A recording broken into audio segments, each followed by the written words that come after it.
నయనతార మమ్ముట్టి ప్రధాన తారాగణంగా శ్రీరామ్ మూవీస్ పై తెరకెక్కిన సినిమా వాసుకి. ఈ చిత్రానికి డైరెక్టర్ ఏకే సాజన్, వేణుగోపాల్ నిర్మాత, సంగీతం గోపి సుందర్ అందిస్తున్నారు. వాసు పాత్రలో నటిస్తున్న నయనతార ఈ సినిమాలో తనకున్న సమస్యలను పరిష్కరించుకునే క్రమంలో డీసీపీకి ఫిర్యాదు చేస్తుంది. ఆ తర్వాత ఏం జరిగింది అన్నదే చిత్ర కథాంశం. ప్రస్తుత సమాజంలో ఆడవారిపై జరుగుతున్న అఘాయిత్యాలను దర్శకుడు కొత్త పద్ధతిలో చూపించాడు.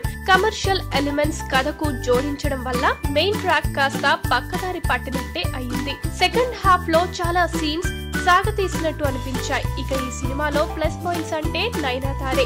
తన అందం, అభినయంతో సినిమాను చాలా వరకు లాక్కొచ్చింది. ఇంటర్వెల్ వచ్చేటప్పుడు దర్శకుడు రాసుకున్న ట్విస్ట్ చాలా బాగుంది. ఆ సీన్ వలన సెకండ్ హాఫ్ లో ఏమవుతుంది అనే ఆతృతను ఆడియన్స్ లో పెంచాడు. వాసుకి థ్రిల్లర్ జోనర్ సినిమాకు పక్కాగా బ్యాక్గ్రౌండ్ స్కోర్ ఇచ్చాడు. ఇక క్లైమాక్స్ కూడా ఇంట్రెస్టింగ్ గా ఉండేలా డైరెక్టర్ డిజైన్ చేసుకోవడం చాలా బాగున్నాయి.